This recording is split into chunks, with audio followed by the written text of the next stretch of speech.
Sir जो कोजा सा है, गोल मुंह वाला, लंबे नाक वाला। अच्छा, ऑल राइट, ओके।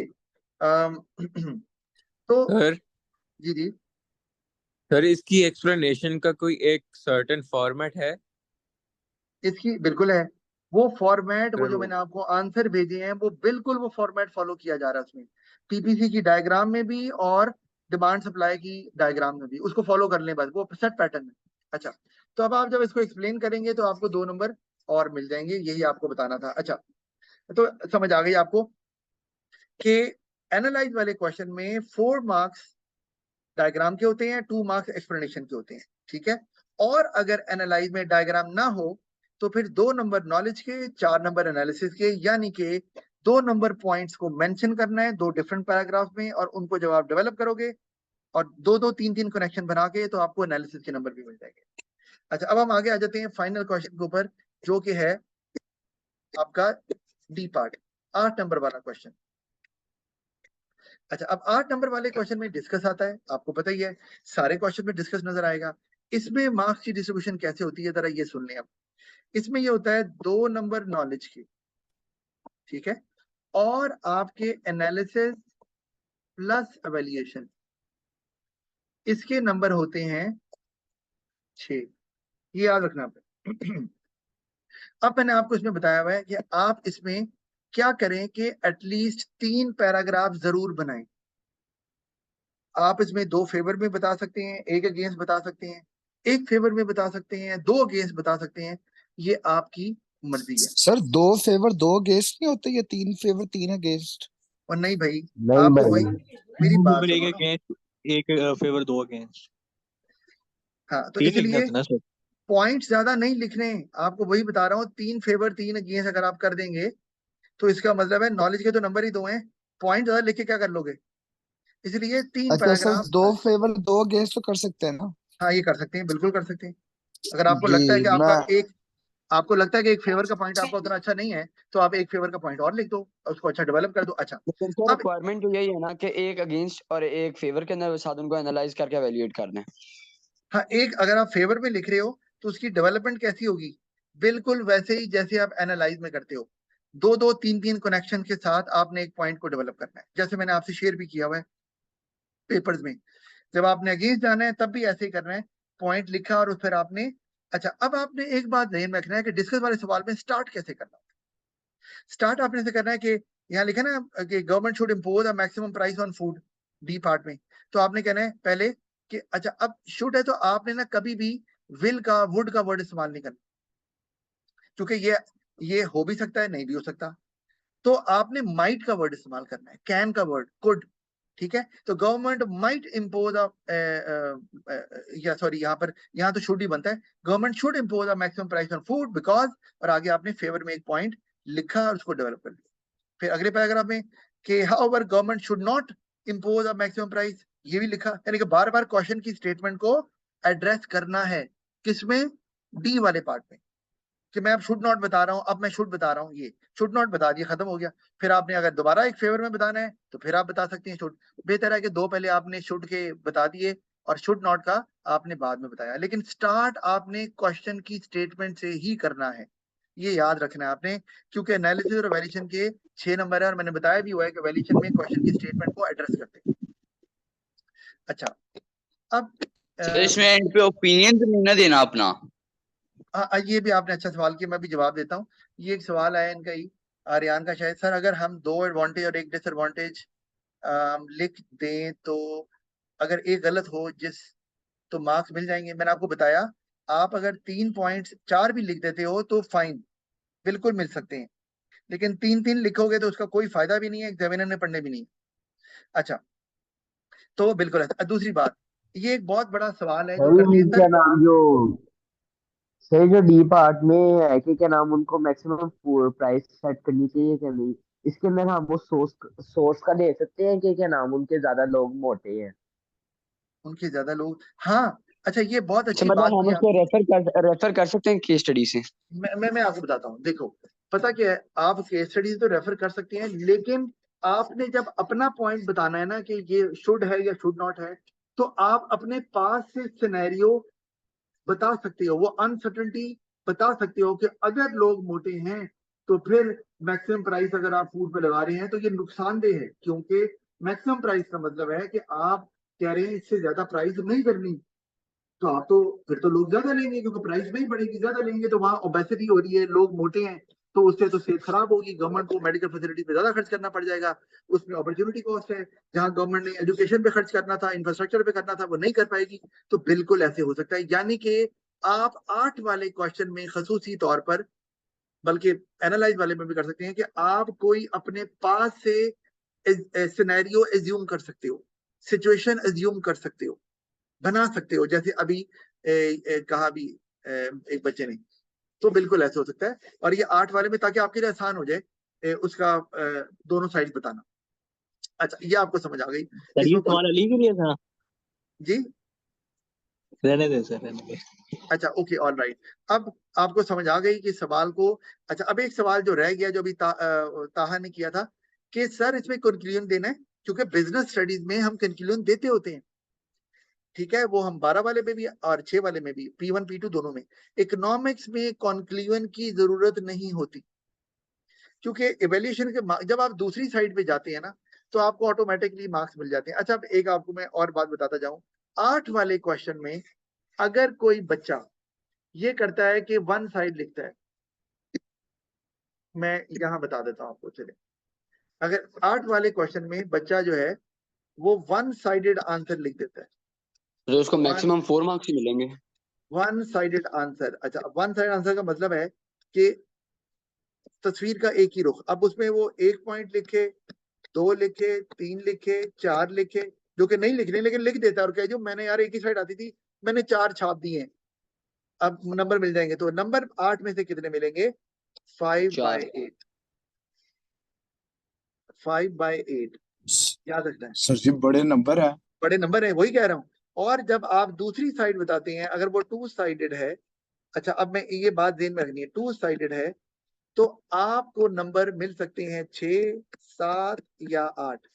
अब आपने इसमें ध्यान में रखना है कि ना 3 लेवल होते हैं 8 नंबर के क्वेश्चन में, मैं आपको बताना, इसको मैं मिटा देता हूँ ताकि ना आपके लिए होता है, बाद का सवाल मुश्किल होता है ना, बच्चे छोड़ देते हैं, कहते हैं नहीं करना या नहीं आता। तो मैं आपको बता रहा हूँ कि आपको नहीं भी आता फिर भी नंबर आप कैसे गेन कर सकते हैं, कैसे, how can you rob marks from the examiner, वो बता रहा हूँ। आपको 8 मार्क्स का क्वेश्चन आया, आपको नहीं आ रहा, आपने कहा यार छोड़ूंगा तो 0 मिलेंगे, क्या करूं, आपने ऊट पटांग लिखना शुरू कर दिया, ये नहीं करना भाई।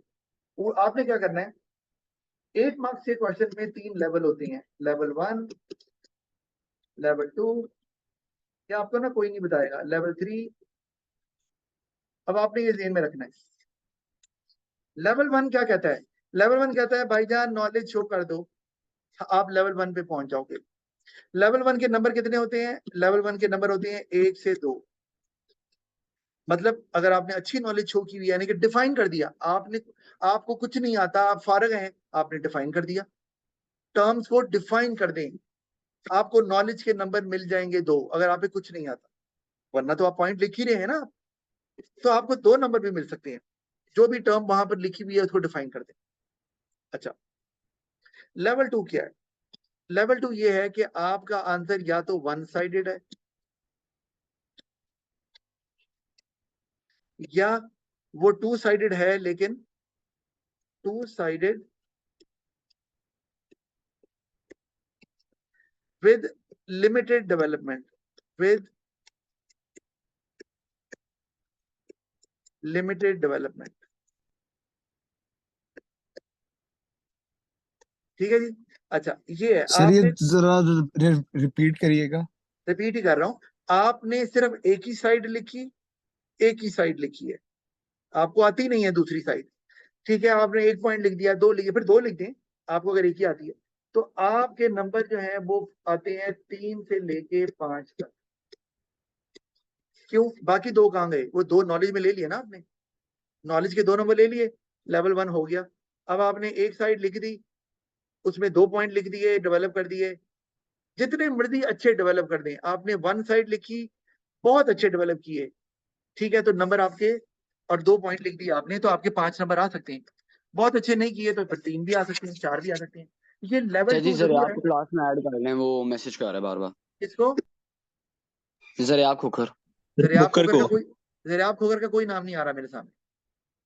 अच्छा, अब 3 से 5 नंबर आपने तो 5 नंबर लेने हैं। अच्छा, तो अब ये लेवल 2 पे आपने रहना है, तो आपको फिर, और या आपने 2 साइड लिखी है लेकिन दोनों की डेवलपमेंट बड़ी थोड़ी थोड़ी की है, यानी कि ज्यादा कनेक्शन नहीं बनाए, एक आधा कनेक्शन बना के छोड़ दिए, तो आप 5 से आगे नहीं जा सकते किसी भी सूरत में। लेवल 3 पे जाना है आपने, तो आपको क्या करना है कि आप 2 साइडेड भी होगे with 2 sided with logical reasoning, यानी कि आपने अपने पॉइंट्स को अच्छे से एक्सप्लेन किया। अच्छा, ये वो अलाउ करते हैं कि एक पॉइंट को बहुत ज्यादा डेवलप किया, एक पॉइंट को रिलेटिवली थोड़ा, मैं लिमिटेड डेवलपमेंट की बात नहीं कर रहा, तो रिलेटिवली थोड़ा कम डेवलप किया, कोई बात नहीं, कर लें। अच्छा अच्छा, ये ठीक, तो आपको फिर भी नंबर मिल जाते हैं। लेवल 3 के नंबर कितने हैं जी? वो नंबर है 6 से लेके 8 तक। इसका मतलब सर 3 जी 3 फिर नंबर बता, 6 नंबर तो पक्के हैं। तो मैं आपको वही बता रहा हूं, अगर आपने, तो यही बता रहा हूं, आपने गंदी डेवलपमेंट के साथ भी 3 पॉइंट या दोनों साइड्स बताई हुई हैं, तो आपके, यानी या आपने, तो आपके 6 नंबर पक्के हैं। कितना आसान हो गया आपके लिए इस लिहाज से। तो इसलिए छोड़ना नहीं है सवाल को, कम डेवलपमेंट आती है कर दें, और उतनी कम डेवलपमेंट ही रखें। एक और बात, अगर डेवलपमेंट कम आती है और आपसे आगे नहीं बन रहा, तो बोंगी ना मारें, वो डेवलपमेंट बनती ही नहीं है, काम खराब होगा। जितनी आती है उतनी रखें, क्यों? क्योंकि उसके नंबर है, आप लेवल 2 में तो पहुंच गए ना। तो फर्ज की आपने गंदी डेवलपमेंट की और आपने दोनों साइड बता दी, तो आप चलें लेवल 3 पे पहुंचेंगे, लेकिन लेवल 3 के सिर्फ पहले स्टेप पे पहुंचेंगे, 6 पे, 7 पे 8 पे नहीं जाएंगे, कोई बात नहीं, 6 पे तो पहुंच गए। तो ये आपने जेन में रखना है। तो कोई ये लेके, जो मैं कहता हूँ ना, कोई बच्चे ये भी कहते हैं कि सर हम डिफाइन करें, हमें कोई कॉन्सेप्ट डिफाइन करने चाहिए कि नहीं करने चाहिए। तो मैं कहता हूँ जरूरी नहीं है, अगर आपको कुछ नहीं आता, सवाल आपको पूरा नहीं आता, फिर ये काम शुरू कर दें, फिर लेवल 1 लेवल 2 लेवल 3 को फॉलो करें। अदरवाइज आप जब 3 पॉइंट लिख रहे हैं ना, 2 फेवर में 1 अगेंस्ट, या 1 फेवर में या 2 अगेंस्ट, तो उसमें आप पहले पॉइंट तो मेंशन कर रहे हो। जैसे मैं एग्जांपल देता हूँ, सवाल देखो, सवाल पे आ जाते हैं हम। ये देखो, हम सवाल पे आते हैं, कोई पकड़ते हैं, ये दूसरा ही देख लेते हैं। ये लिखा हुआ है, सवाल पे गौर करें, डिस्कस वेदर और not an increase in the rate of income tax will reduce inflation.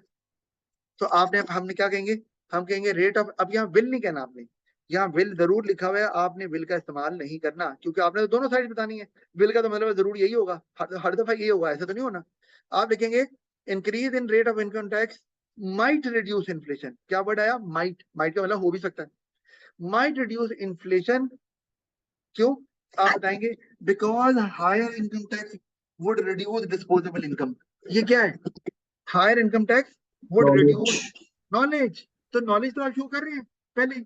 आप बताएंगे कि डिस्पोजेबल इनकम कम होने से क्या होगा, उससे भाई आपकी परचेजिंग पावर कम हो जाएगी, परचेजिंग पावर कम होगी तो कंजम्पशन कम हो जाएगी, कंजम्पशन कम होगी तो कंजम्पशन किसका पार्ट है? एग्रीगेट डिमांड का।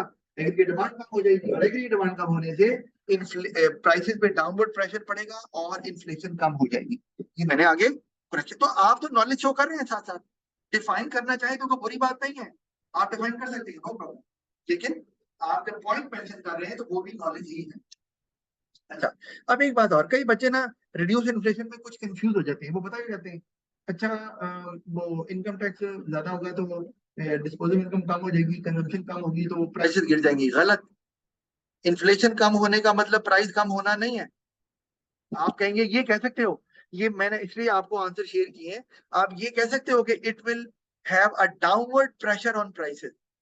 जब डाउनवर्ड प्रेशर होगा तो प्राइसेस ज्यादा तेजी से नहीं बढ़ेंगे, और इसी को बोलते हैं इन्फ्लेशन कम हो रही है। ये नहीं कहना इन्फ्लेशन वाले क्वेश्चन में कि कीमतें कम हो रही है, क्योंकि इन्फ्लेशन कम हो या ज्यादा हो, कीमतें कम नहीं होती, कीमतें तो बढ़ती जाती हैं।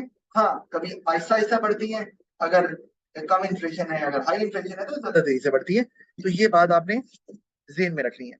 तो इस तरह से आप आंसर, इसका मतलब है कैलकुलेशन देनी है दे दें, ना दें कोई टेंशन नहीं, क्योंकि हमने तो नॉलेज के नंबर लेने हैं, वो 2 हैं, वो हम पॉइंट मेंशन करके भी कर सकते हैं।